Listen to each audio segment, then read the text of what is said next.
Today's lesson, History and the Reader, written by G.M. Trevelyan. Introduction. G.M. Trevelyan is an authority on British history. He has many books on history and biography to his credit. He was a professor of modern history and then master of Trinity College, Cambridge. The History of England and English Social History are two of his monumental works that bear the stamp of his scholarship. The essay stresses the need and importance of the historical knowledge. Summary. History, according to G.M. Trevelyan, of its interest and importance, besides being a mere record of the past. It enlightens us about a evolution of the present from the past. Generally, reviewing the past will always be delightful. One may read history to learn the habits and thoughts of the forgotten past, the institution and beliefs and information about the stories of mankind. The role of history. Today, our intellectual curiosity about the past gets fully satisfied due to the modern scholarship. Our study of history helps us to escape into a rich world of art, crafts, and imagination. Archaeologists and antiquarians have been greatly benefited by the discovery of the life of mankind and Earth from its inception. They are enthralled by the mystery of time, changeability of things, and succession of the ages and generations. It throws as much light on the present as on the past, and it tells us our rich ancient heritage which justifies we are today. The uses of history, especially in the present context, a deep knowledge of history will help the modern man very much to set all his inhibition, so that he will be able to understand and appreciate the social and political condition of his neighbor nations. For example, we cannot understand the French and the Germans without knowing the French Revolution and the German government setup. The same is true of any country. If one aspires to know and understand the Russians, one should have learned about the Tatar and the Teuton invasion, which united the Russians together. History depicts the social changes.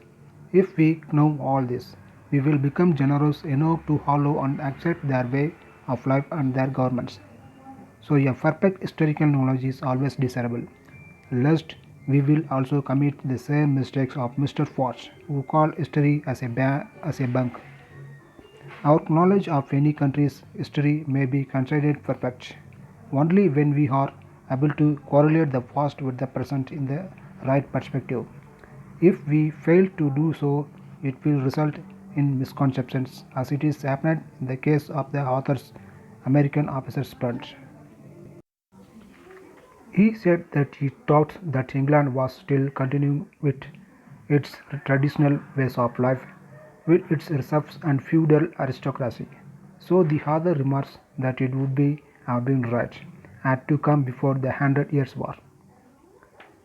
History has no final verdict, but at the same time, it is also true that there are certain countries like Ireland, the Irish, are too historical minded people to grow out their past. This because of the one-sided ultra-patriotic visions of the past. In fact, this has been common defect of all the at present. The author himself suffers from such inconsistent opinion. Therefore, he says that he cannot pass the judgments on a French relations.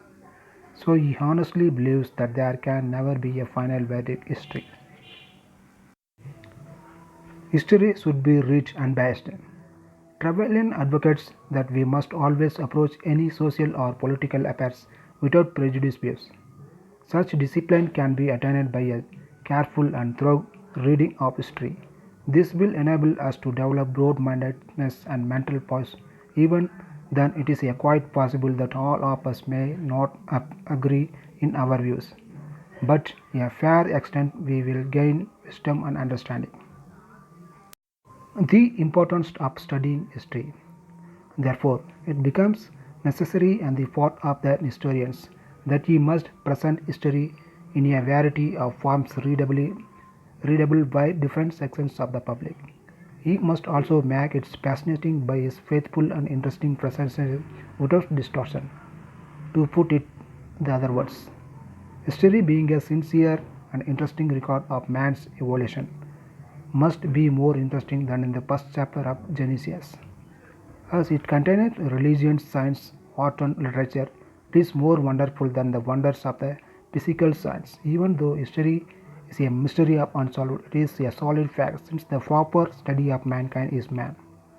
It becomes all the more proper for him to read a story man than any other branches of learning. Thank you for watching and be happy.